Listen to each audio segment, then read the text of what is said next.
Prends-toi et arrête, c'est pas vite. Attention, il va tourner.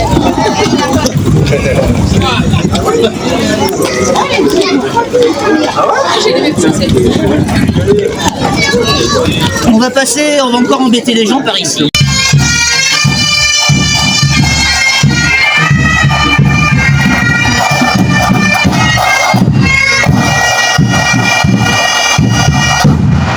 Hello tout le monde, bienvenue dans ce nouvel instant livresque. On est le lundi 20 avril. Je reviens enfin parce que je voulais venir avant mais j'ai pas vraiment eu le temps. Hier c'était pas possible parce que je suis rentré, j'étais éclaté.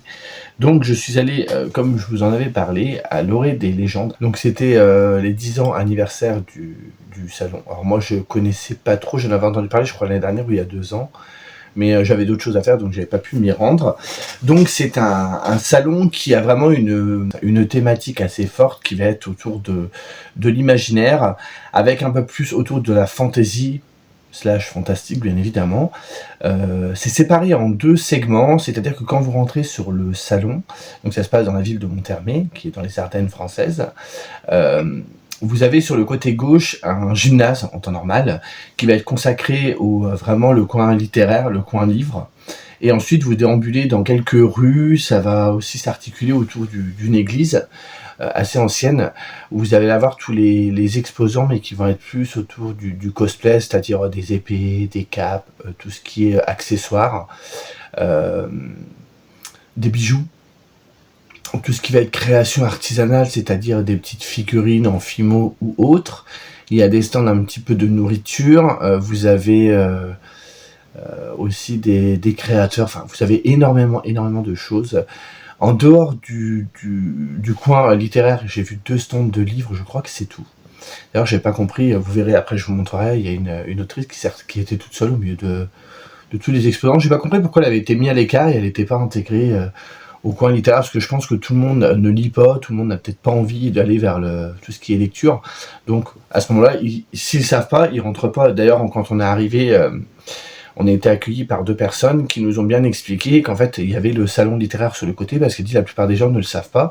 Et elle dit, vous verrez en marchant sur le chemin, donc vous avez toute une rue, à un moment, vous avez sur votre droite une grille qui est ouverte et un jardin. Il y a quelques exposants et ensuite tout ce qui s'articule autour de l'église. Donc si on va vraiment autour de l'église, je pense qu'on n'a pas l'instinct de faire machine arrière et d'aller voir derrière qu'il y a des exposants. Bref, cela étant dit, moi j'ai vraiment passé un super moment. J'avais très peur avant d'y aller d'être fortement déçu vu à mon expérience de 15 jours avant avec le salon que j'ai pas trop apprécié. Et au final, pas du tout. J'ai trouvé qu'il y avait dans l'ambiance, on arrivait vraiment à retranscrire le côté fantasy, médiéval et tout. C'était vraiment bien rendu parce qu'il y avait énormément de gens habillés et c'était pas du petit cosplay, quoi. C'était vraiment, j'allais dire incarné, pas vraiment, mais il y a des gens qui avaient un cosplay mais qui avaient des accessoires à un moment. Un des personnages de l'Histoire sans fin avec le fameux, vous savez, le gars qui a le big escargot. Donc c'est quand même des cosplays avec des accessoires assez énormes. À un moment, il y a une dame qui était habillée en lutin ou farfadet. Alors je sais pas trop quelle variété de créatures elle était. Et en fait, moi je filmais juste la rue, je savais pas trop quoi filmer. C'est vrai que des fois je prends des plans et je m'en sers plus ou moins dans les montages. Des fois je peux filmer un truc pendant une minute et demie et au montage je vous mets 10 secondes.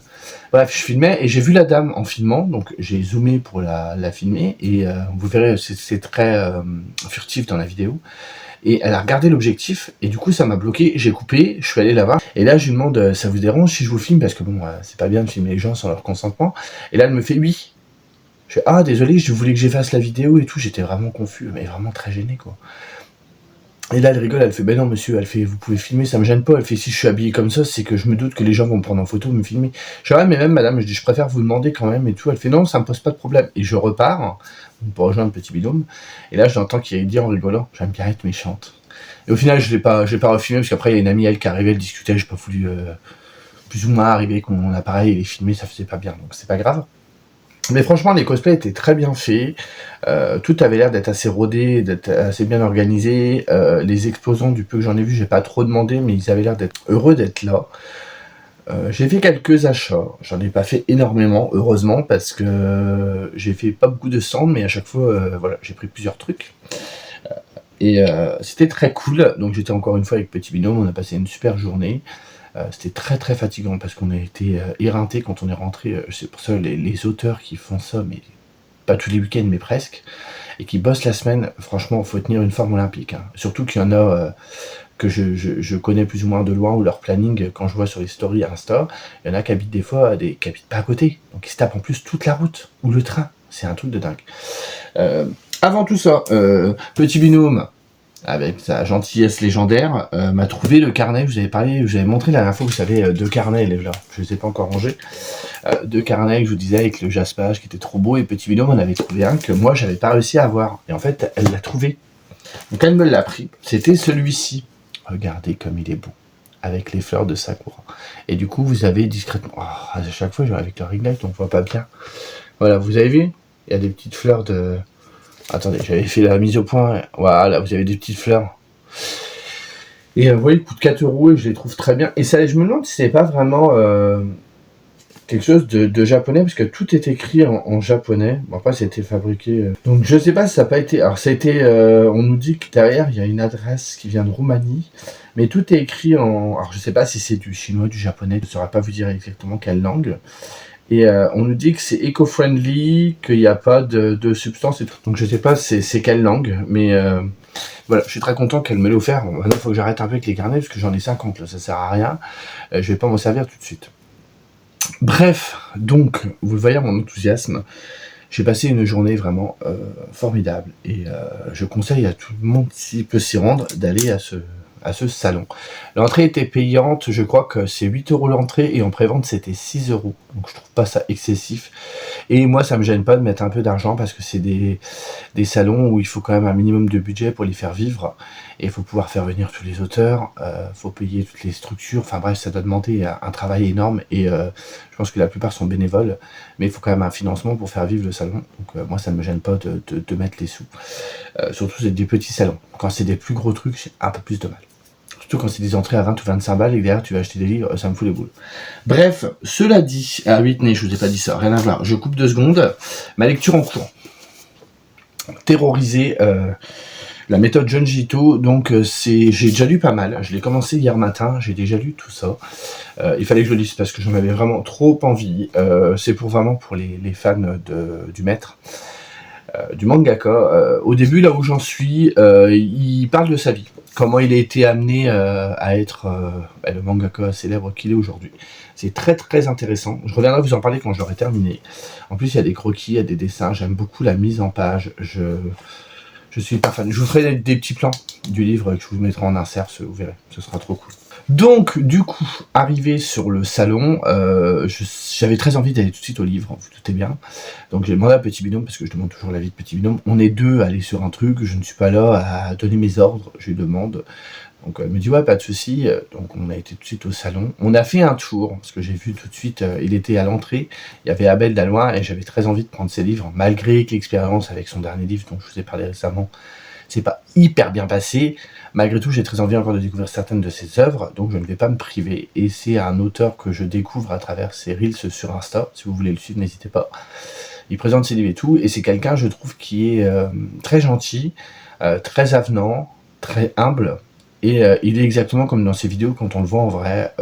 Voilà, il parle, il est chill, quoi. Il se prend pas la tête. Donc on a fait un petit tour, on a regardé tout ça. Et après, donc, on est revenu sur son stand, et moi, j'ai pas trop échangé avec lui de prime abord, parce que du coup, on a discuté, je vous suis sur les réseaux, et tout, il me fait, ah, c'est cool, et tout, machin. Il me fait, alors, vous voulez que je vous présente les livres, et tout, bah, chez moi, je connais déjà tout, puisque je vous suis. Et il me dit, ah, d'accord, donc vous connaissez l'histoire de mon dernier livre, et tout, bah, chez lui, je suis venu en partie pour ça. Il me dit, ah d'accord, et tout, mais vous pouvez en parler à la personne qui m'accompagne. Donc du coup, il a présenté son histoire à Petit Binôme, et je voyais qu'elle avait pas vraiment de réaction, et je me c'est bizarre, parce que franchement, le pitch de son dernier roman, c'est typiquement ce qu'elle aime. Et là, je la vois qu'elle n'a pas de réaction, donc poliment, elle écoute l'auteur, elle remercie et tout, machin. Bref, je prends mes bouquins, et après, je lui demande, donc je dis au revoir à l'auteur, je le remercie. Il m'a reconnu en plus, parce qu'à un moment, je lui fais, je vous suis sur les réseaux, j'essaie de commenter régulièrement et tout, pour lui donner un peu de visibilité. Et il me dit, ah mais oui, vous me dites quelque chose, vous êtes Laurent chez oui, c'est l'ado vintage. Je lui ai pas dit que j'avais une chaîne YouTube, parce que vous imaginez bien, il tombe sur ma chaîne, dernière vidéo, c'est où je flingue son bouquin. Enfin, je dis pas que je suis non plus très irrespectueux, mais je suis pas très positif non plus. Donc il tombe dessus, j'ai un peu la honte, quoi. Donc je lui ai pas dit, je me suis bien caché de ne rien dire. Et du coup, je l'ai remercié et tout. On a été un petit peu plus loin. J'ai demandé à Petit Binôme, mais je sais pourquoi t'as pas réagi par rapport au livre et tout. Et là, la parole de la sagesse. Elle m'a dit, non, mais Laurent, aujourd'hui, je n'achèterai pas de livre. J'ai une pile à lire qui est déjà bien conséquente. J'aimerais la vider avant de racheter des bouquins. Et là, je l'ai regardé. Je te dire que je ne serai jamais comme ça. Donc là, elle venait pas pour ça. Et moi, j'étais... je savais plus quoi dire. Elle m'a coupé le sifflet. Bref, du coup, j'ai ramené le tant attendu, le Graal, qui est enfin là.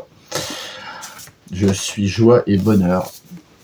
Donc on m'appelle le Chapelier Fou, et dans cette version qu'a avec lui l'auteur, il y a un petit vernis sélectif qui ne sera pas présent, bien évidemment, si vous le commandez, genre sur... alors je crois que c'est sur la maison d'édition. Bref, je ne sais plus. Ce n'est pas un tome 1, il dit que c'est une partie 1, c'est-à-dire que ce sera un livre découpé en deux. La deuxième partie sort au mois de décembre, donc faut pas trop attendre. Est-ce que je l'aurai lu d'ici là? Ça, c'est un autre sujet. Mais je trouve l'objet livre sublime. Alors le truc, le petit, alors c'est pas vraiment alors le graphic design est fait par DARP, D-A-R-P, je ne connais pas. C'est pas vraiment une critique, mais moi j'ai pris les livres que je voulais prendre et tout, je paye, et puis j'ai pas trop regardé, parce que j'avais un budget pour et tout. Et je suis rentré, là je regarde, ah ouais quand même, le livre il vaut quand même 29 €. Alors je pense que comme ça doit être fait avec des petits tirages et que il y a un petit peu un effet avec le vernis sélectif et tout, forcément ça doit leur coûter un petit peu plus cher à produire, donc forcément ils peuvent pas se permettre, comme les grandes maisons d'édition, de faire moins cher. Il y a une carte. Et de le faire un petit peu plus cher. Mais c'est pas grave, c'est pour un auteur, un petit auteur, j'aime pas dire ce mot-là, un auteur indépendant qui n'a pas pignon sur rue, donc c'est avec plaisir que je l'ai pris. J'espère franchement que je vais adhérer. Comme je lui ai pris 2 autres livres que je vais vous montrer après, j'avais le droit à une petite carte de l'univers du coup de ce livre-là, et j'ai pris cette carte qui est sublime. Et vous avez vu, le design reprend un peu, alors ça me saoule parce que avec la ring light, on peut pas dire, ça reprend un peu le design du peintre, putain j'ai un trou, du célèbre peintre, je me mettrai, je n'ai plus le, putain j'ai plus le nom, bref, je peux me prendre la tête pendant 3 heures, qui a dessiné les trucs du métro parisien, vous voyez, je sais plus, bref c'est pas grave. Et je lui ai pris un autre roman pareil qui est aussi en 2 parties, qui s'appelle Houdini. Donc le tome 1 c'est Le Secret, et le tome 2, c'est Le Secret aussi, du coup je suis un peu con.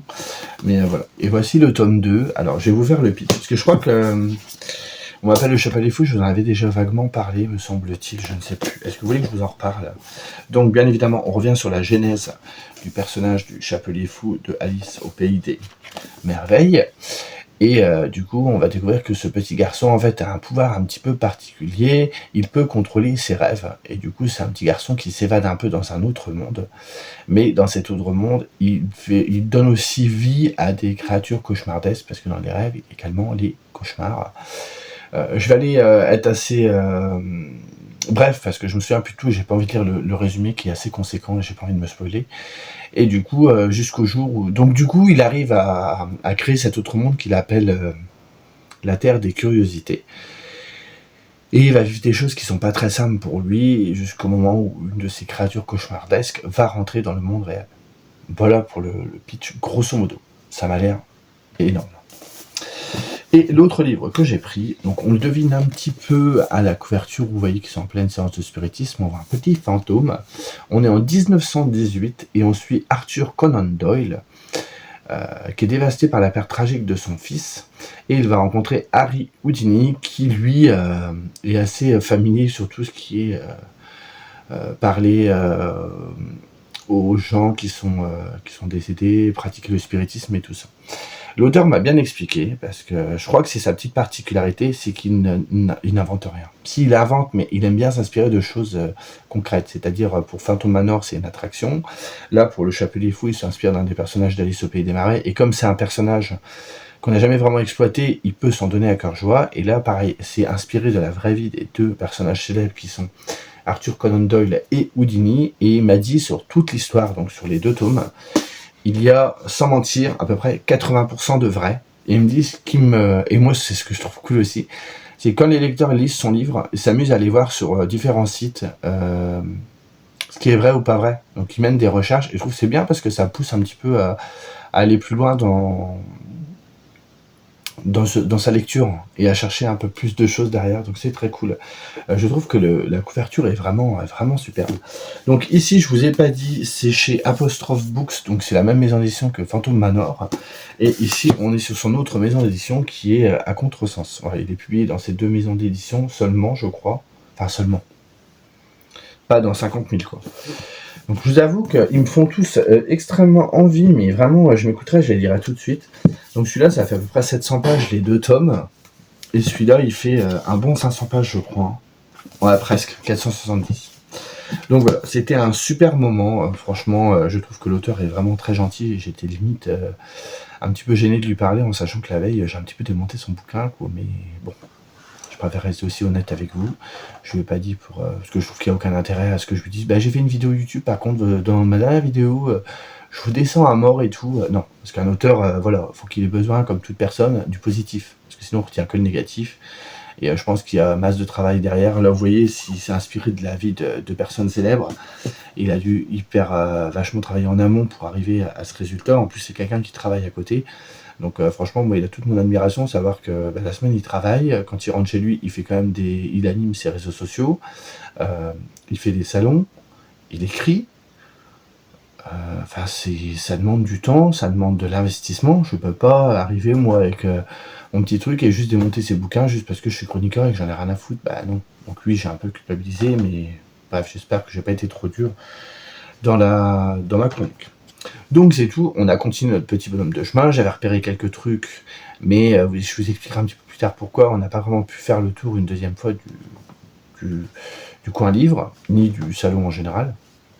Donc après on est ressorti, Petit Binôme a fait son petit tour, elle a trouvé des trucs, moi je suis tombé sur une autrice, elle m'a parlé de son livre qui m'intéressait beaucoup, je lui ai dit je reviens après, c'est vrai qu'il était 1h ou 1h30, je ne sais plus, et on commençait à avoir un petit peu faim, et comme on était garé un petit peu plus loin, avec Petit Binôme on est retourné à la voiture, on avait pris des sandwichs et tout, on a pris le temps de se poser, c'était une journée donc on se prend pas la tête, moi c'est mon seul jour de repos, voilà, on est que tous les deux à décider, donc en fait on se pose, si on met 1 heure à manger, qu'on discute et tout, et qu'on prend le temps, on retourne au salon après, il était ouvert jusqu'à 18h, on avait le temps, c'était à peu près à 1h15, 1h20 de chez moi, donc voilà, c'était pas non plus, même en repartant à 18h, je rentre pas trop tard, je travaille le lendemain, mais j'aurai le temps de me reposer, vous voyez ce que je veux dire. Donc c'est tout, et l'après-midi on est revenu, et j'ai redemandé à Petit Binôme, je dis ça te dérange pas si on passe d'abord sur le truc des livres, elle m'a fait non, je dis on fait un petit tour, et après on va dehors pour faire tes trucs, du bah moi j'ai plus grand chose à voir, donc elle dit ça ne me gêne pas. Entre temps, donc oui je vous ai pas dit, Petit Binôme elle a acheté, s'est acheté un sac, elle s'est acheté des petits goodies, notamment un savon en forme de choix-peau magique, j'ai pu s'acheter d'autres trucs, je sais plus exactement tout, elle regardait les bijoux et tout, elle était à fond là-dedans. Je sais plus trop ce qu'elle s'est pris d'autre. Enfin bref. Et voilà, on a pris le temps avec elle aussi. Ah si, je me suis acheté ça aussi, je vous ai pas dit, parce que je les ai pas là. On s'est arrêté à un stand où ils vendaient de l'hydromel. Et du coup, j'ai acheté 2 bouteilles. J'en avais jamais bu. Donc le monsieur était habillé en espèce de pirate, c'était trop cool, ça faisait un peu tavernier. Plus tavernier que pirate. Et il nous faisait goûter des tout petits verres, il nous faisait goûter une lichette à chaque fois. Donc on a goûté 3 ou 4 parfums différents. Il nous a fait d'abord goûter l'hydromel de base. Ensuite, on a goûté fruits des bois, je crois. On a goûté citron menthe. Et moi, j'ai demandé pour goûter de... Ben là, c'était pas pareil. Si je voulais vraiment un verre, c'était payant, donc j'ai payé. Et j'ai goûté de l'hypocrase. Alors, j'ai pas vérifié, je suis un très mauvais élève. Je vous le mettrai sinon en dessous, les parfums. L'hypocrase, c'est une recette médiévale de vin épicé et sucré. Et j'ai pas la recette. Où dedans, il y a... je ne sais plus du tout. Bref, je vous mettrai là, vous le verrez là, au moment où je vous parle. Donc, moi, ce qui me fait rire, c'est le nom de la marque. Ça s'appelle les breuvages de la chaudasse. Donc ça m'a beaucoup fait rire. Voilà comment on va pas dire. L'enseigne, le logo. Et du coup, moi, sinon après, j'ai pris menthe citron parce que j'avais trouvé ça super bon et ça changeait un petit peu. Et du coup, là, j'ai pris 2 bouteilles, c'était très cool, je goûterai. Alors moi, en plus, alors attendez, parce que l'idiot du village est sorti, hein. Donc le mec nous fait goûter un petit peu, et après, j'ai dit, bah écoutez, à l'Hippocrate, parce que j'allais pas non plus profiter du mec et écouter tout ce qu'il me proposait, parce qu'on est resté un moment sur le stand, on discutait avec lui, mais je veux pas être dans l'abus, j'aime pas ça. Donc pour le soutenir aussi, je dis, bah je vais vous prendre un verre d'Hippocrate. Donc il me le donne, je goûte, je demande à Petit Binôme si elle veut goûter, elle me dit oui, elle goûte, mais moi j'ai pas calculé que c'était de l'alcool. Donc après, je dis, ah c'est bon, ouais. Puis à moi, elle me fait, donne, je regoute un peu. Mais je n'en ai plus. Elle fait, t'as bu de verre? Je fais, oui. Bah, elle dit, Laurent, tu vas rudement vite à la descente. Elle dit, tu te rends compte qu'il y a de l'alcool dedans? Et elle dit, tu bois jamais. Donc, comme on avait déjà bu 2-3 petits trucs avant, c'était des digestifs, ça allait quand même. Mais c'est vrai qu'on est arrivé 3-4 stands après, je fais, ouh, je commence à avoir un petit peu chaud les oreilles. Bon, on en a rigolé, c'était sympa. C'était très léger, hein. Une demi-heure après, ça avait disparu. Donc, du coup, voilà, c'était rigolo. Du coup, et pour info, je sais pas si vous êtes du coin, il sera au Salon Fantastique de Paris, je viens de voir, il doit confirmer, mais normalement il y sera. Donc il fait pas mal de trucs, il a fait Trolls et légendes, il a fait la Medinasia, il a fait la Paris Manga, il fait la Dragonia, il fait pas mal de trucs, hein. Il fait beaucoup de salons médiévals, et il sera à Provins aussi. Bref. Et très gentil aussi le monsieur, puis il nous a filé plein d'autocollants du coup, donc je me retrouve avec 50 000 autocollants la chaudasse là. Il nous a filé tout ça d'autocollants. Donc ça c'était très sympa aussi. Donc du coup l'après-midi, on retourne dans le salon du livre parce que Petit Binôme est très gentil et Petit Binôme m'a laissé choisir de faire ça en premier. Donc on est rentré, on a revu Abel de Loire, on l'a pas trop. Abel d'Alois, on l'a vu de loin. On l'a pas trop. On est passé, bon, voilà, on n'a pas été la revoir quoi. Et à un moment, on s'est arrêté, il y avait un stand avec des tableaux mais absolument mais sublimes. Moi, il y a un tableau, j'ai eu un coup de cœur de ouf. Je vous le mettrai là pour que vous le voyez. J'aurais eu beaucoup d'argent, je pense que j'aurais ramené le tableau chez moi, mais c'était pas possible. L'illustrateur qui s'appelle Boris Hérault, je connaissais pas du tout, a un talent mais de dingue. Franchement, c'est quelqu'un qui est passionnant et passionné. C'est quelqu'un qui est breton d'origine, donc là, vous vous doutez bien, fantastique, fantasy. Il nous a montré des livres autour de Merlin. Forcément, moi, ça m'a parlé. J'y suis allé parce que c'est quelque chose qui m'intéresse. Il y a encore une thématique que j'ai acheté mais j'ai pas encore développé, et ça viendra. Et du coup, il nous parlait de ses livres et comment il a construit ses bouquins, parce qu'il a pris un auteur avec lui. Lui faisait les dessins et l'auteur faisait les textes, mais ils travaillaient tout ensemble. Il a commencé à nous expliquer la genèse de ses bouquins. J'avais la bouche comme ça, et j'écoutais tout ce qu'il disait, c'était hyper passionnant. Du coup, j'ai pris les 3 bouquins, j'ai dit tant pis, vas-y, je le reverrai pas demain. En plus, le monsieur venait de Bretagne, donc il a vraiment fait beaucoup de chemin pour venir jusqu'au salon. Je vous montrerai après les livres et je vous expliquerai. Franchement, c'était trop bien. Le seul petit hic, c'est qu'en fait, il m'a dit, est-ce que vous voulez un dessin sur chaque livre? Moi, je vais pas dire non. Bah, je fais oui. Et quand il nous expliquait, en fait, au début des bouquins, avant de nous faire les dédicaces et qu'on choisisse ce qu'on voulait prendre, il y a un couple qui arrivait après nous, et du coup, ils ont chopé en cours de route le discours de l'illustrateur. Et en fait, ils ont pris un peu les devants et ils ont demandé une dédicace tout de suite et tout. Et nous, on était à côté, on avait dit, bah, on est un petit peu arrivé avant, on pouvait pas attendre, quoi. Et du coup, l'auteur l'a fait parce que l'auteur est sympathique. Donc nous, on attendait. Et après, il a décidé de faire les dessins pour...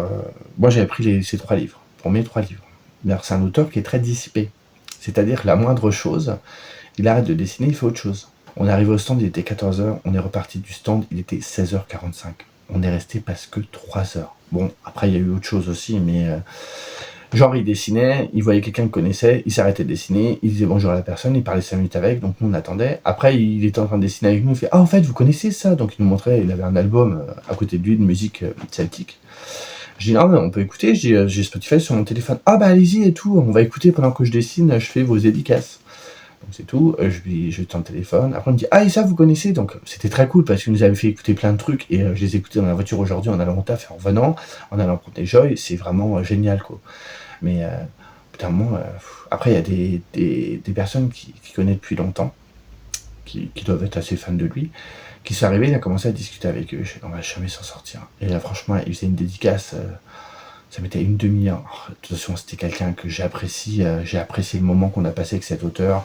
J'ai mis cet échange, la générosité qu'il a. Il y a un petit grain de folie qui était très rigolo. En plus, à un moment, dans le salon du livre, il y avait une troupe de musique qui était là et qui jouait des musiques celtiques, quoi. Et du coup, il s'arrêtait de dessiner, il les a filmés, il dit moi, la musique celtique, c'est dans mon cœur, c'est normal, il est breton. Et je dis, mais on va jamais s'en sortir. Et je regardais Petit Gnome, sans rien se dire, on se regardait, on se comprenait, quoi. Je dis, on va jamais s'en sortir. Parce qu'elle avait pris un bouquin aussi, mais il lui fallait un dessin, ce qui était normal. Elle me dit, sinon tant pis Laurent. Je dis, non, t'attends, pour moi, pour mes 3 dédicaces, tu vas quand même pas abandonner ta dédicace avec ton dessin, tu as le droit aussi. Non, on attend. Et du coup, alors je sais pas si on peut considérer ça comme une récompense. Il discutait avec ses connaissances et il dit ah, j'ai un projet en cours, je vais vous montrer vite fait. Je vous fais un petit teasing en exclusivité. Et ce que j'ai bien aimé, c'est que l'auteur aurait pu le faire en nous mettant de côté ou en attendant qu'il ait fini avec nous, de montrer aux personnes qui connaissaient un peu plus. Non, il nous en a fait profiter, je trouve ça très cool. Il n'a pas fait de différence. Et donc je vous en parlerai pas, comme c'est un projet qui verra le jour, je crois, fin d'année prochaine. Il nous a montré sur quoi il travaillait. Franchement, c'était énorme, c'était génial. Il nous a montré des dessins. Donc il y a des dessins où il y a le croquis, c'est-à-dire que c'est juste crayonné en crayon de papier. Vous voyez, c'est juste noir et gris, quoi. Enfin, gris et blanc plutôt. Donc déjà, c'était absolument sublime. Et après, il fait, je vais vous montrer un dessin qui est terminé. Et je lui dis, vous mettez combien de temps entre le moment où vous allez poser votre premier trait de crayon et le moment où vous avez... ce qui peint après. Vous avez colorisé le tout et tout. Il me dit 5 à 6 mois. Je dis, ah ouais, il nous a montré un dessin. Donc il avait dessiné une créature fantastique. J'étais sans voix. Donc du coup, j'ai pas filmé, j'ai pas pris de photo, puisque c'est un petit peu un truc sous le manteau. Et c'est pas encore concret. Je peux pas m'amuser à balancer ça sur les réseaux alors qu'il veut que ça reste confidentiel. Et il m'a montré en fait, donc il dessinait une créature fantastique au milieu des bois. Tout le fond, c'était des arbres et tout, avec des feuilles et tout. Sans vous mentir, on enlevait la créature fantastique. C'était à se méprendre, c'était pas une vraie photo. Et je lui ai dit, vous vous rendez compte que la créature fantastique, forcément, on se doute que c'est pas vrai, puisque ça n'existe pas en vrai. Mais Je lui dis le dessin derrière, je fais, on croirait une photo. Je fais, c'est quand même quelque chose d'assez hallucinant, quoi. Il a un talent, mais vraiment de dingue. De dingue. Donc du coup, parce que je parle beaucoup, hein. Il fait entre autres, je vous montre tout de suite comme ce sera fait, des oracles. Vous savez que j'adore les oracles. Je ne l'ai pas pris parce que je ne peux pas tout prendre.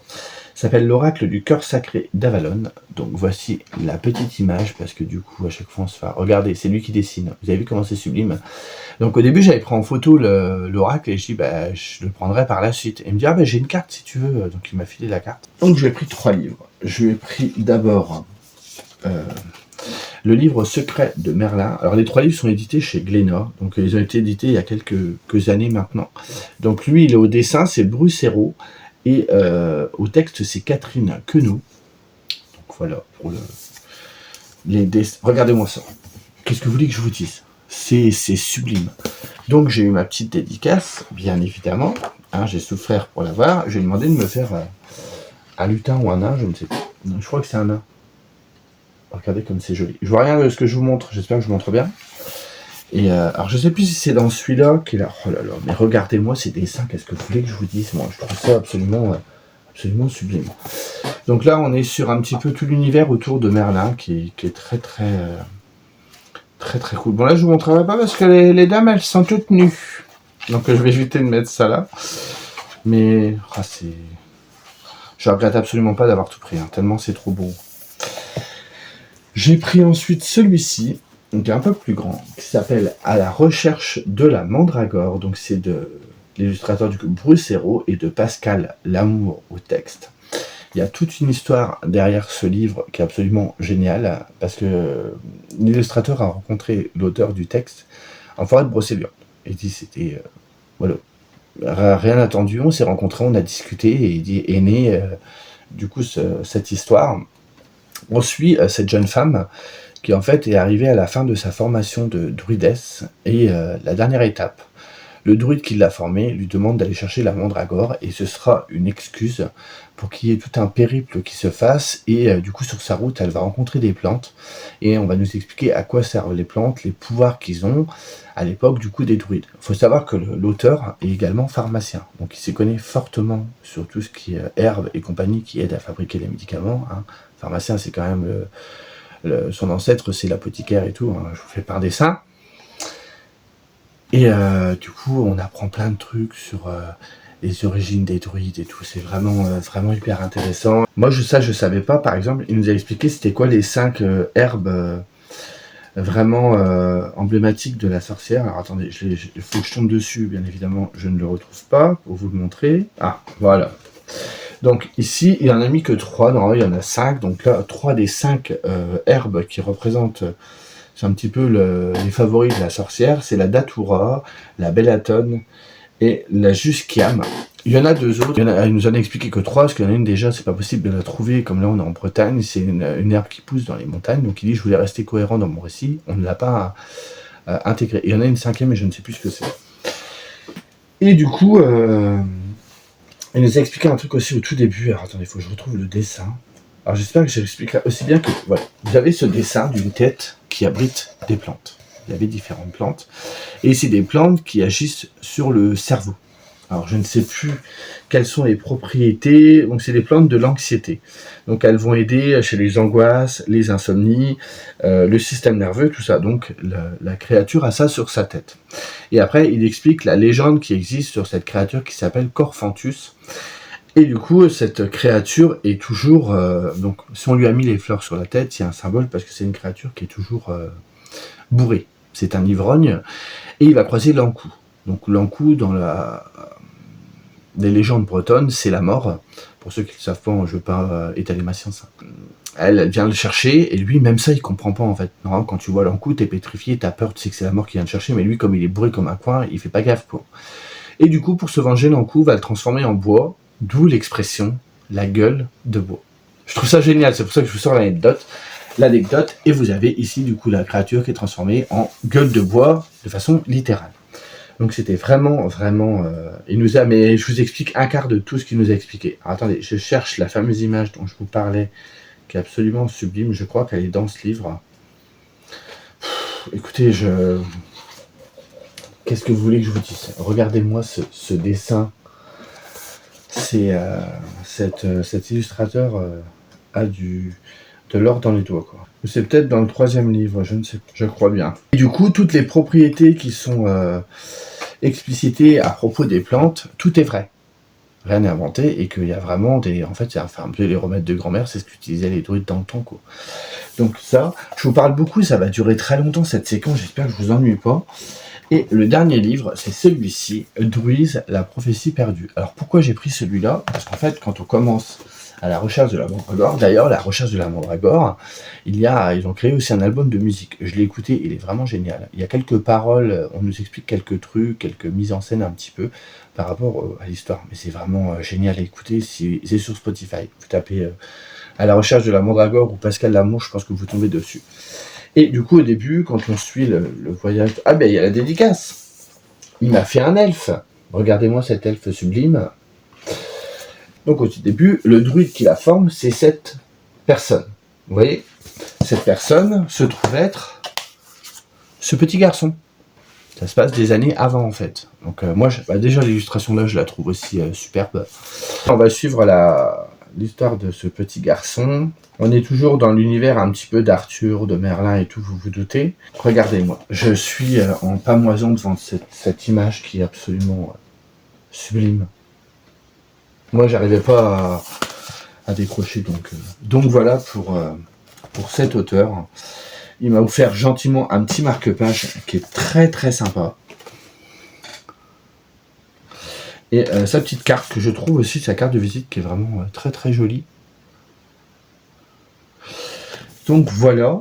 Et le dernier livre que j'ai pris, donc c'est la fameuse autrice dont je vous parlais tout à l'heure. Bon, j'avoue que là je suis un peu moins fan de la couverture. Donc ça s'appelle, donc du coup elle m'a filé avec la carte du monde. Ça s'appelle Le dernier héritier à la première guerre. C'est de S.C. Boyer. C'est aux éditions Écho de Plume. Donc je ne connaissais pas cette maison d'édition. Et j'ai pris la version intégrale reliée avec un petit jaspage. Jaspage fait main, hein, on s'en rend compte parce que là ça a un petit peu bavé, mais je trouve de qualité ce petit jaspage. Et quand j'ai ouvert le livre la première fois, ça a fait du bruit. Mais je suis pas sûr que ça restera parce que je pense que la dorure et tout peut partir au fur et à mesure. Ça va être assez fragile. Et c'est écrit, tu récolteras ce que tu sèmes. Donc, plein de choses à dire aussi. Si vous voyez la couverture, je suis pas hyper fan. On va commencer par quoi? Alors, faut savoir que cette intégrale-là, qui a été en premier, est une grosse introduction à sa trilogie qu'elle est en train d'écrire actuellement. Le premier tome est sorti, le deuxième sortira au mois de septembre. Parce qu'en fait, ça se passe 16 ans après, et il y a eu une guerre, donc explicitée ici.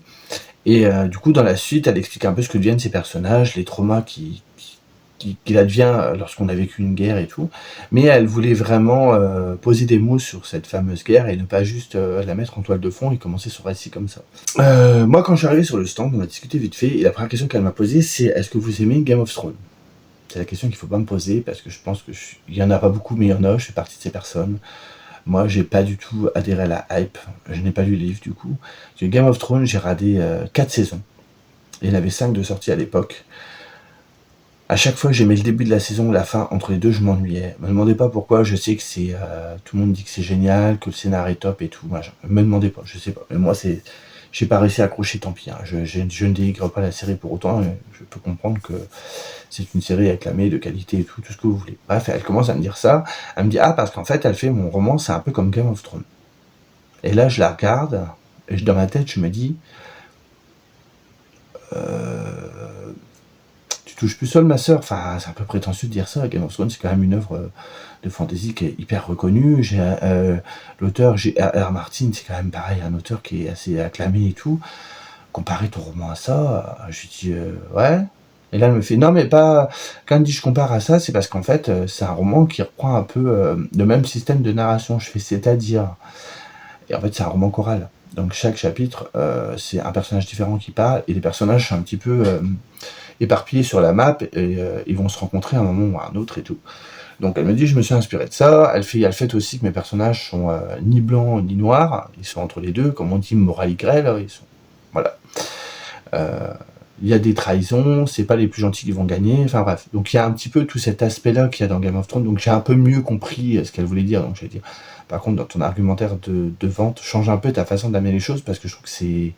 Bon, moi, ça m'a pas... Voilà. Mais c'est vrai qu'amener ça en disant c'est Game of Thrones, ça fait vraiment... voilà. Parce que moi, après, je suis fait écouter la fantasy, j'en lis pas des masses. Et je suis quelqu'un de novice dans le domaine, je me considère comme novice, parce que voilà. Et comme il y a beaucoup de personnages, j'ai été voir les avis sur Livre Addict, et les gens disent que les premiers chapitres, on a un peu du mal à s'y faire, parce qu'il y a beaucoup de monde, mais que ça va après. Beaucoup de monde a aimé, j'ai vu 2 commentaires négatifs, mais franchement, les gens, faut qu'ils se calment, quoi. Faut voir les commentaires négatifs qu'ils ont mis, hein. C'était vraiment méchant, quoi. Donc je trouve qu'au bout d'un moment, les gars, d'oser, dites que vous aimez pas, c'est une chose, mais carrément vous prendre pour Bernard Pivot ou Augustin Trapenard, vas-y, redescendez, quoi. Bref, du coup, je verrai ce que ça donne. Là, il y a les deux tomes. Il n'est pas si gros que ça. Il fait que 523 pages, donc c'est pas énorme. C'est pas écrit si petit, c'est pas écrit très gros non plus, mais voilà, je trouve que c'est pas insurmontable. Ça me rend curieux, elle me l'a bien vendu, et moi les trucs où les personnages ne sont pas forcément bons ou mauvais, ça m'intéresse beaucoup. On est dans de la médiéval fantasy, qu'elle m'a dit. On est dans un monde où en fait le monde est gouverné par les elfes. Il y a des humains, mais ils sont réduits à l'esclavage. Et nous avons 4 clans d'elfes qui sont les 4 elfes autour des 4 éléments, donc eau, feu, terre, air. Et au-dessus de ces 4 clans, il y a un empereur qui est entre guillemets le roi des elfes. Et du coup, ce roi des elfes vient forcément d'un des 4 clans. Donc, par exemple, si c'est l'elfe du feu, les 3 autres clans vont toujours trouver des trucs à redire sur lui parce qu'il vient pas de leur peuple à eux. Donc, vous voyez, ça crée un petit peu, ça ressemble un peu à notre monde à nous. Quand vous êtes un parti politique et que c'est un président d'un autre parti qui est élu, forcément, ça va pas trop vous plaire. Jusqu'au moment où une guerre va éclater, on va suivre certains personnages. Je crois qu'on suit notamment un empereur qui choisit le fameux roi des elfes, qui choisit de nommer son fils qui est assez jeune à la tête des armées. Et du coup, tous les soldats qui sont là depuis très longtemps, qui ont déjà des fonctions, qui n'ont pas été choisis, ouais, d'un très mauvais œil que ce soit un petit jeune qui soit choisi, alors qu'eux étaient beaucoup plus prompts à avoir le poste. On suit également, je crois que c'est... Ah oui, parce qu'il y a la fille du chef des clans qui disparaît. Donc il y a l'équilibre qui vacille. Et ouais, il y a un petit peu un truc à la... je vais vous lire le résumé parce que ce sera plus simple. Au commencement, le Pi, force mystérieuse, se fragmenta en 12 gemmes, chacune incarnant sa puissance, chacune assignée à un héritier. Lorsque la fille du chef des clans disparaît, l'équilibre fragile entre les 4 peuples d'elfes vacille. Au cœur de ce chaos naissant, des destins s'entrechoquent et chacun devra naviguer dans un océan de complots, de trahisons et de créatures démoniaques. Les choix qu'ils feront façonneront non seulement leur avenir, mais celui de l'Empire tout entier.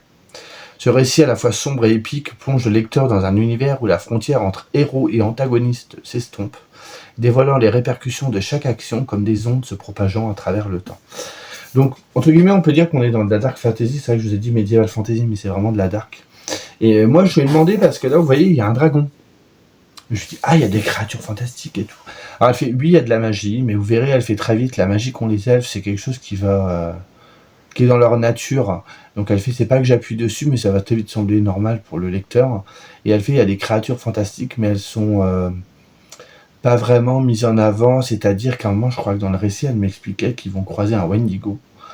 Ils vont combattre le Wendigo et ça s'arrête là. C'est comme si nous, on était dans un récit de moyenâgeux et qui croise un ours dans la forêt et tue l'ours. Voilà, ça s'arrête un peu à ça, c'est juste ce qu'il y a dans leur univers à eux. Donc j'espère que j'apprécierai. Donc vous avez la carte. La carte de l'Empire. Et ensuite vous avez à chaque début de chapitre un en-tête et on vous dit où on est sur la carte à chaque fois. Donc ça c'est très cool, et je crois qu'il y a un glossaire à la fin, non? T'as pas un glossaire ou quelque chose? Ah, on a un petit peu un trombinoscope avec les têtes des personnages, parce qu'elle a créé aussi un jeu et tout, enfin il y a vraiment un délire derrière.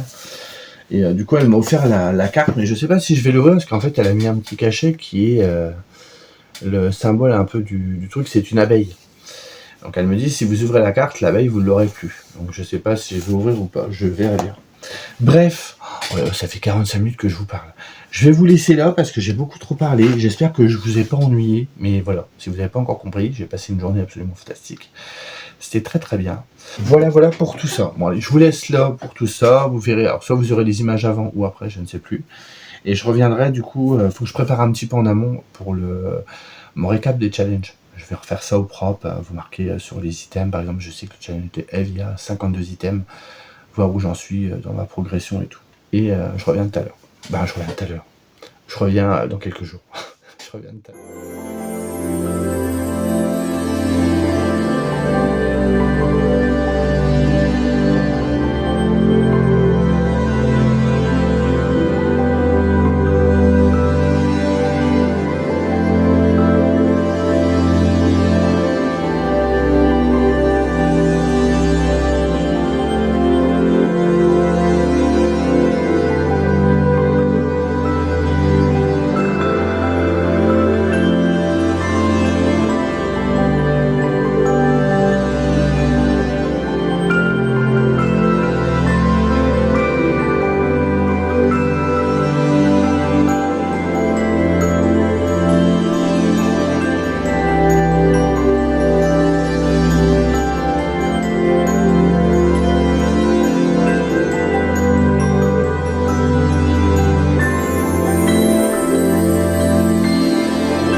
Me revoilà déjà, on est le lendemain de la séquence d'avant, donc on est le mardi 21 avril. J'ai décidé de venir aujourd'hui pour faire mon petit bilan sur les challenges en cours. Je viens de me le marquer sur un papier pour pas vous dire de bêtises et de comptabiliser un petit peu où j'en suis au niveau des paliers, des consignes. Petite précision. Pourquoi je viens tout de suite? Parce que j'ai réfléchi à la séquence d'avant où je vous parle de mon retour de l'orée des légendes dure 45 minutes. Alors je ne sais pas ce que ça va donner quand je vais le monter, mais ça fait déjà un sacré paquet de filmés. Donc là je reviens pour faire le petit bilan là qui ne devrait pas durer très longtemps parce qu'en plus vous verrez au fur et à mesure qu'on avance dans les 3 challenges que je fais, il y a des livres qui se répètent. Donc je vais revenir brièvement dessus, ça te fera vite. Comme ça après je vous la monte. Et ça me laissera du temps, donc elle sortira dimanche, ça me laissera du temps pour celle d'après, parce que la semaine prochaine, ce sera une pile à lire, elle est déjà prête, il faut que je la tourne. Et la semaine d'après, ce sera encore un instant d'ivresse, mais comme ça, je suis un petit peu décalé. Et c'est bien, comme ça, je suis moins embêté, parce que pour vous donner un exemple, pour que vous ayez la vidéo dimanche dernier, j'ai fini de monter à 1h du matin le samedi. Alors attention, je vous dis pas ça pour vous culpabiliser ou quoi que ce soit, c'est juste que moi... j'essaie toujours de faire au mieux et j'aime pas faire du montage quand le lendemain je travaille. J'évite, comme ça je prends le temps, j'ai toujours un petit moment pour lire, mais c'est jamais très énorme. Là par exemple, vous voyez, je pourrais être en train de lire, je prends le temps de faire ça. Bon, je le veux bien, attention, mais quand je fais ça, je fais pas autre chose. Et donc je préfère réserver mon week-end entre guillemets à monter des vidéos. Donc là, si je peux la monter dans la semaine ou commencer, j'aurai un moins grosse partie à faire, parce qu'en plus je réfléchis à savoir si il y a certaines... j'ai pris plein de petits moments en vidéo. Ah oui, pour info, je sais pas si je vous l'avais dit à la séquence d'avant, j'ai très peu filmé les stands. Je devais le faire, j'ai carrément oublié, donc j'ai plus filmé plus ou moins les animations. Donc il y a certaines illustrations d'anecdotes que je vous dis du salon que j'ai plus ou moins filmé. Donc pendant que je parle, j'essaierai de vous mettre la vidéo pour que vous voyez de quoi je parle. Et j'en mettrai une autre partie, parce qu'il y a d'habitude quand je vous fais des interludes, on va dire, entre deux journées, j'enlève le son de la vidéo et je vous mets une petite musique en fond. Là, il y a certaines vidéos, je vais vous laisser le son d'origine parce qu'il y a de la musique et je veux que vous saisissiez un petit peu l'ambiance, vous voyez, du truc. Bref, je voulais vous dire ça et faire une petite mise au point avant de vous parler des challenges. Donc, comme vous le savez, cette année, je me suis mis au défi de me faire un petit challenge que certains d'entre vous ont également voulu faire, donc c'est toujours agréable. Et j'ai également décidé de faire le feuilleton de Eve Lecture, et j'ai décidé de faire le Synesthesia Challenge d'Adeline, donc les fantaisies de Bullish. Pour celui d'Adeline, c'est très simple, il y a 12 consignes, c'est-à-dire 12 mois dans l'année, de janvier à décembre. Là, on est au mois d'avril, j'ai déjà rempli la consigne d'avril, donc je suis à 4 sur 12. Il faut savoir que j'ai commencé, et je me suis décidé à suivre le challenge d'Adeline à partir du mois de février. Donc pour ne pas vraiment tricher, par rapport à la couleur du mois de janvier, j'ai décidé de regarder dans mes lectures si j'avais lu un livre de cette couleur qui était le rouge. Effectivement, j'avais lu quelque chose. C'était le tome 2 de Inuyasha de Rumiko Takahashi. Donc c'était validé. En février, il fallait lire un livre rose. Ah non, attendez. Non, c'est le janvier le rose. Je dis n'importe quoi.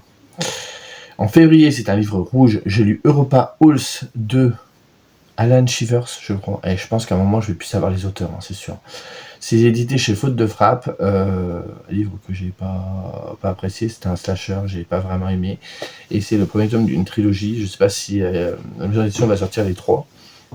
Mais moi, je m'arrêterai au premier parce que ça ne m'a pas vraiment plu. Au mois de mars, c'était la couleur pastel. Toute ma pile à lire de mars, Adeline m'a fait remarquer, elle était pastel, donc j'ai largement rempli les consignes. Et je prends toujours le premier livre que j'ai lu. J'en lis souvent plusieurs de la même couleur, mais je prends le premier livre que j'ai lu. Donc là, c'était Tous les jours Suzanne, de l'artiste La Grande Sophie, qui est également chanteuse.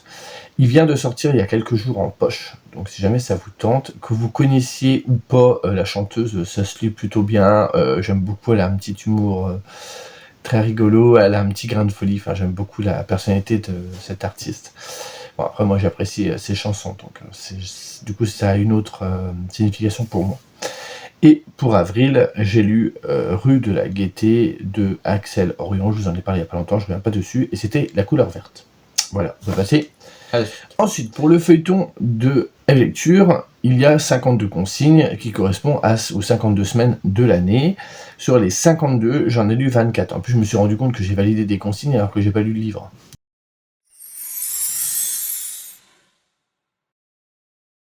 Je sais pas ce que j'ai foutu, mais j'ai dû stabiloter le mauvais truc.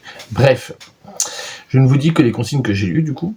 Il y a tout d'abord, c'est primé, mais c'est bien, il fallait lire un titre qui avait reçu un prix. J'ai choisi d'y mettre Cocoon de Michel Jean, je vous en ai parlé il y a encore pas très longtemps. C'est du nature writing, où il revient sur l'histoire de son arrière-grand-mère, si je vous dis pas de bêtises. Ça se passe au Canada, c'était avec le peuple des Inuits, si je dis pas de bêtises, et c'était vraiment génial. Il y a d'autres livres issus du coup de cette... En fait, Cocoon, c'est vraiment l'histoire de base, et à partir de cette histoire d'origine, il y a d'autres histoires annexes qui viennent s'y rajouter, dont l'auteur effleure un peu, et dans un autre livre, il va s'y consacrer pleinement. Je l'ai vu, j'en ai pris 2 autres que je vous ai montrés il y a pas longtemps, et que j'ai très envie de lire, et où il fait ça. Donc ça va être trop bien. Et il a reçu, alors je ne sais plus les prix, vous le verrez certainement sur la couverture, il a reçu un prix, sinon je ne l'aurais pas mis là. Un livre avec un animal sur la couverture, donc j'ai lu Son odeur après la pluie, je ne sais plus de qui c'est, Cédric Sapin du Four, que j'ai pas aimé. Enfin, la plume était vraiment lourde, c'était, voilà, mais c'était une histoire vraiment sympa sur un auteur qui revient sur les moments qu'il a passés avec un chien qu'il appréciait beaucoup, qui s'appelait Oubak. Voilà, malgré tout, voilà, je retiendrai ce livre pour le message qu'il y a derrière, même si c'était pas vraiment facilement accessible. Un livre dont le titre est en anglais. J'ai choisi Watership Down de je ne sais plus, j'ai plus l'auteur, bref, je ne sais plus. Et j'ai lu la version graphique qui est sortie chez Monsieur Toussaint Louverture, qui a également Richard Adams, qui a également publié le roman quelques années avant, et le graphique était vraiment très très bien, j'ai beaucoup aimé. Un livre avec une couverture fleurie, c'était Anne de Redmond, le tome 3 de la saga Anne, et pareil, c'était très sympa, vous savez que Anne j'adore, donc voilà, c'était très cool. Un livre dont le titre contient un prénom, donc là j'ai repris Tous les jours Suzanne de la Grande Sophie, il y a le prénom Suzanne. Un livre dont le titre comporte un nom de ville, pays. Alors là, je me suis dit, mais je vais jamais trouver quoi. Et au final, quand j'ai fait mon 7 jours 7 livres, j'ai lu de Morgan Stankiewicz Meredith. Et Meredith, ce n'est pas qu'un prénom anglais, et ce n'est pas que l'héroïne de Grey's Anatomy, c'est aussi le nom d'une ville qui se trouve dans le New Hampshire, à New York. Comme ça, j'ai validé cette consigne. Attention, ça saigne. J'ai bien évidemment mis Europa Halls, le fameux slasher que je dis que j'ai pas apprécié, une biographie ou inspirée de la vie de quelqu'un. Alors là, je vais mettre le titre que je suis en train de lire actuellement. Je vais mettre Terroriser la méthode de Junji Ito. Non, il y a un bandeau avec le titre, hein, c'est parce que je l'ai enlevé.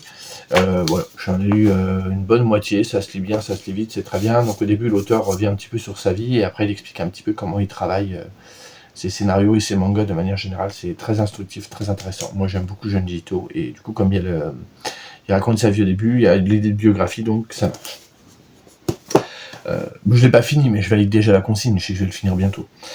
Ça reste entre nous. Là, il fallait lire un huis clos.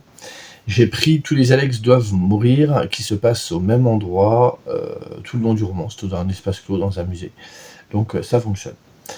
Un recueil de nouvelles. Alors j'avais lu Lorsque la nuit tombe de Stéphane Guérin, si je vous dis pas de bêtises. Le nom de famille, j'ai un doute. Je crois que c'est ça. J'en attendais rien et j'étais agréablement surpris, et l'auteur m'a confié, parce qu'on a discuté vite fait en DM, m'a confié qu'un tome 2 allait sortir et il sera peut-être dispo au Frisson Festival en fin d'année, donc je suis joie et bonheur, j'aime beaucoup ce qu'il a fait et je prendrai peut-être d'autres choses. C'était vraiment très très bien.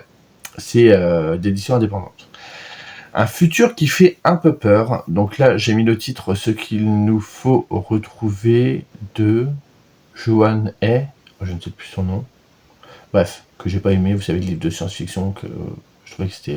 le livre n'est qu'une immense longueur, qui n'y avait aucun intérêt, enfin j'ai pas apprécié du tout, c'était chez Lumen. Petit ou grand personnage, alors où il y a des nains, des hobbits, des géants, j'ai mis Les Nains de l'Enfer de Frédéric Livens, un tout petit livre qui est dans sa collection Sépulcre, si je vous dis pas de bêtises, que j'ai beaucoup aimé, c'était vraiment très sympa et très drôle, humour très noir. Ça se passe il y a longtemps, plus d'un siècle. Comme vous savez, en tout début d'année, j'ai découvert les 4 premiers tomes de Inuyasha de Rumiko Takahashi, dont je vous parlais déjà avant, et il faut savoir que l'histoire se situe en partie à l'époque Sengoku. Donc l'époque Sengoku au Japon, ça se passe avant 1600. Donc plus d'un siècle, ça marche, c'est bon. Un livre d'un auteur qu'on adore. Alors, là vous allez voir, vraiment, c'est pas de la triche, mais ça m'a fait rire. J'ai mis Les Armoires vides d'Annie Ernaux. Vous savez, voilà, maintenant Annie Ernaux, j'ai lu quand même 3 ou 4 livres, je peux me permettre de dire que c'est un auteur que j'adore, pas comme si je n'avais lu qu'un livre, donc ça fonctionne. Et ensuite, on nous dit un livre d'un auteur que tu veux découvrir, et j'avais mis à l'époque La Place d'Annie Ernaux, c'est le premier livre que je lisais d'elle, j'en entendais parler de tous les côtés, et j'ai eu la chance de trouver dans une boîte à livres ce livre-là, qui reste un de ses plus connus, je pense, et qui était vraiment très très bien. Ça se passe ailleurs, donc lire un livre qui se passe dans un autre univers et tout. J'ai mis le livre Vermis, le tome 1 de Plastibou, c'est aux éditions Uber. Vous savez, je vous en avais parlé, c'était un livre un petit peu avec un concept un petit peu spécial. On était sur un espèce de guide officiel d'un jeu qui n'existait pas, et il est blindé d'illustrations qui sont pixelisées. On est dans un univers dark fantasy médiéval, c'était vraiment très très très bien. Ils viennent de faire une campagne Ulule pour le tome 2, le financer, et ils avaient mis entre autres le tome 2, mais ils ont mis d'autres livres également, des artbooks et tout que je n'ai pas pris. Mais à la base, je voulais le commander sur un site en ligne, et j'ai annulé ma commande et j'ai dit je vais le prendre vraiment via leur campagne Ulule pour les soutenir et tout, donc c'est très cool, et il arrivera, je crois, au mois de juin. Un livre avec un protagoniste qui cache bien son jeu. Là, j'ai mis l'une de mes premières lectures de 2026, c'est Ex Education, ne me demandez pas de nom, je ne m'en souviens plus du tout, qui est sorti chez Eldercraft. D'ailleurs, j'ai un autre livre de cette autrice, il faudrait que je lise. Retour en demi-teinte, c'était pas exceptionnel, c'était trouvé un petit peu quasi fantastique, vous savez, c'était vraiment un peu plan-plan. Ça m'avait pas trop sur une histoire de sorcière. Un regard qui percute. Là, j'ai pris forcément Sutuan, livre qui a été écrit par, je ne sais plus, mais illustré par Junji Ito, que je n'ai pas apprécié, mais que j'ai gardé parce qu'il y a des dessins du maître. Donc voilà. Et la couverture parle d'elle-même. Un livre inspiré d'une histoire vraie. J'ai mis Tant pis pour l'amour, vous savez, c'est un graphique que j'ai lu au mois de janvier ou février, qui m'avait été conseillé par Cédric Murphy, et qui était vraiment très bien, où c'était une dessinatrice qui revenait sur sa relation avec quelqu'un de connu, mais une relation très toxique. Et il y avait toute une première partie où elle nous expliquait un petit peu des moments de vie où elle a eu des conflits ou des moments assez dégradants ou très humiliants avec la personne avec qui elle était à l'époque, pour illustrer cette relation toxique. Et dans un deuxième temps, on avait tout un dossier sur comment ça, au niveau psychologique, comment ça se passait. C'était vraiment très très intéressant. Je ne sais plus le nom de l'autrice malheureusement. On trempe, lire un thriller, un livre d'horreur et tout. Moi j'ai mis Diable Blanc de James Robert Baker, je crois. C'est chez Monsieur Toussaint Louverture, c'est sorti début février. J'ai surkiffé ce bouquin fait quand même grincer des dents, mais qui était très bien, sur un homme qui, à travers des cassettes audio, confesse quelque chose. Et voilà, il revient sur sa vie et à un moment ça part en sucette. Un roman intime. Là, j'ai choisi encore Annie Ernaux avec L'autre fille, qui franchement m'a bouleversé. Un roman très très court mais très très bien, et là le mot intime, on peut pas trouver mieux, perso. Un visage sur la couverture. J'ai choisi Rue de la Gaîté de Axel Orient. Je ne reviens pas dessus, je vous en ai parlé assez récemment. Et pour finir, les protagonistes sont des enfants. Pourquoi je dis protagonisme à chaque fois? Les protagonistes sont des enfants, articule Laurent. Et j'ai pris L'Enfant-Rien de Nathalie Hugues, si je dis pas de bêtises, que je trouvais sans plus. Voilà. Et c'est un enfant qui parle tout le long du bouquin. Et du coup, pour mon challenge perso, donc j'ai appelé plus ou moins la checklist 2026, hein, ou bingo, enfin vous l'appelez comme vous voulez, il y a 29 consignes, j'en ai déjà lu 16, donc j'ai dépassé la moitié. Donc ça c'est cool.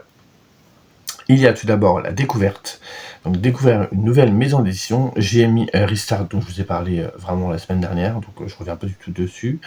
L'oubli, lire un livre qu'on avait oublié dans la bibliothèque. J'ai mis Ce qu'il nous faut retrouver. Ben, j'aurais dû l'oublier complètement, parce que vu le succès qu'il a eu avec moi, il était bien, le fait que je l'oublie, je pense que c'était un signe. Hein. La deuxième chance, relire un auteur favori. Donc j'ai retenté Black Crouch, que j'avais lu avec Howard Pines, que j'avais beaucoup aimé, une trilogie que j'avais trouvé vraiment très très sympa. Et j'ai lu Récursion, et je n'ai pas accroché. Et là, dernièrement, j'ai lu Dark Matter, je n'ai pas accroché non plus. Donc, comme je vous avais dit plusieurs fois, il me reste un roman de l'auteur de ma bibliothèque, et si ça ne passe pas avec ce roman-là, ben, j'arrêterai là. L'inconnu, un livre qu'on a peu vu passer sur les réseaux. J'ai mis Europa Halls, mais c'est un petit peu triché, parce qu'en fait c'est un roman que j'ai reçu en avant-première sur le salon sur Frad. On pouvait faire des précos en même temps qu'on prenait notre entrée. En fait c'était 5 € l'entrée. Donc ils avaient fait une campagne lune pour financer un peu tout ça. Et moi je l'ai lu avant qu'il sorte. Il sortait après, mais je l'ai eu longtemps avant, parce qu'il sortait en février ou mars je crois. Et moi, je l'ai eu au mois de novembre, le 1er novembre, sur le salon. Donc, on l'a vraiment eu en avant-première. Le mal-aimé, lire un genre qu'on lit peu ou pas. Alors, moi, je lis pas beaucoup de contemporain, même si cette année, je trouve que ça change quand même. Et du coup, j'y avais mis la place de Annie Ernaux. Je reviens pas dessus. Oui, je l'adore, un auteur qu'on adore. Donc, Morgan Sienkiewicz, j'adore. Je la lis très peu. J'ai pas lu énormément de récits d'elle, mais le peu que j'ai lu, à chaque fois, j'étais, ce soit une nouvelle ou un de ses romans, j'étais embarqué à chaque fois. Meredith n'a pas fait exception et j'ai vraiment adoré. Donc, et je vais en lire le mois prochain. Petit spoiler sur la palle à venir. Le duo, donc là, il fallait faire une ELC. J'ai choisi celle avec Petit Binôme. On a lu Anne de Redmond, donc le tome 3 de Anne. J'aurais pu en choisir d'autres. Là, vous voyez, je dois bientôt faire une lecture commune avec Jérôme. J'aurais pu mettre ça. J'ai fait une lecture commune avec Cédric Murphy. J'aurais pu en mettre là. La tentation. Un roman qui nous tente depuis longtemps, et moi il y en a un qui me tentait depuis longtemps mais que j'avais pas sorti, c'était Vermis, du coup le tome 1. Très peur de pas adhérer, très peur de trouver ça très chelou, et en fait le très chelou a fait que j'ai immersion totale, j'ai surkiffé le livre et son concept, c'était vraiment très bien, l'univers très glauque, mais très cool, et j'ai hâte de recevoir le tome 2 pour le dévorer. L'indépendant, donc lire un livre en auto-édition, donc j'y ai mis Tous les Alex doivent mourir de Cédric Murphy, mais j'aurais pu mettre d'autres livres, hein, ça aurait marché aussi. La rareté, un livre atypique. J'ai mis, alors là j'ai un petit peu, je suis un petit peu allé au forceps, mais j'ai mis Suture, parce qu'il est illustré par Junji Ito, et l'image vient bien s'intégrer au texte. Des fois vous avez l'image et le texte autour, donc je crois que c'était un petit peu atypique. J'aurais pu aussi mettre Vermis, parce que c'était un petit peu atypique aussi, donc voilà. Le nouveau, alors un nouvel auteur, j'ai mis Ex-Education, donc j'ai plus le nom de l'auteur, mais vous le verrez là. Voilà. Nouvel auteur et Nouvelle Émeu. C'est vrai que Nouvelle Émeu, j'aurais pu le mettre aussi. Eldercraft, j'avais jamais lu. La série, commencer et terminer une trilogie ou plus. Et j'ai lu, du coup, pour le 7 jours, 7 livres, Les Chroniques de Blackstone 2. Je l'ai pas là. John Saul, ouais. Je me disais aussi, j'ai eu un trou. Qui était très sympa. Voilà. C'était un roman feuilleton un petit peu inspiré de celui de La Ligne verte de Stephen King. C'était gentil. Lire un classique, donc je dois en lire plus cette année, hein. Vous savez, je vous rabâche les oreilles avec ça, mais là j'ai mis Les Nuits Blanches de Dostoïevski, qui était vraiment très sympa, qui n'est pas très long, et qui suit très bien. Le doc, donc là on pouvait lire un true crime, une biographie et tout. J'ai décidé d'y mettre Cocoon de Michel Jean, qui revient donc du coup sur la vie de son arrière-grand-mère. Le dernier arrivé, donc là il fallait pour cette consigne, le mieux était de lire le dernier livre arrivé dans la palle avant qu'un autre le rejoigne, parce que du coup le dernier n'était plus le dernier, vous voyez. Et j'ai choisi Diable Blanc de Monsieur Toussaint Louverture. Et pour finir, le conseil, un livre que quelqu'un vous conseille de lire ou qu'on voit sur les réseaux à travers un booktubeur, un instagrammeur qui vous dit ce livre-là je l'ai lu, j'ai adoré, il vous donne envie, vous le lisez derrière, ça fonctionne. J'ai mis Lorsque la nuit tombe de Stéphane Guérin, que j'ai vu passer notamment, je crois que c'était chez Joly, mais pas que, je l'ai vu passer ailleurs, mais je ne sais plus où. Non, je sais plus. Bref, voilà, j'ai fait un peu vite parce que je sais que c'est pas forcément. Donc j'avais envie de faire ce petit rappel, mais je sais qu'après c'est pas non plus le plus sympa à écouter. Hein, je fais que de lister des choses. Mais bon, je l'avais dit, je l'ai fait, c'est fait. Comme ça, j'ai à peu près 1 heure de vlog, donc c'est très cool. Je pourrais vous monter la vidéo, je vais essayer de monter ça ces prochains jours et pas me mettre au dernier moment comme je fais d'habitude. Sur ce, je vous laisse ici. Donc normalement, la semaine prochaine, vous aurez ma pile à lire du mois de mai, sous thématique. Et le prochain instant livresque, vous l'aurez la semaine d'après. Je vous laisse. Je vous souhaite un bon dimanche. Et parce que du coup, vous aurez cette vidéo dimanche. Et je vous dis à la semaine prochaine. Merci de m'avoir suivi. Salut.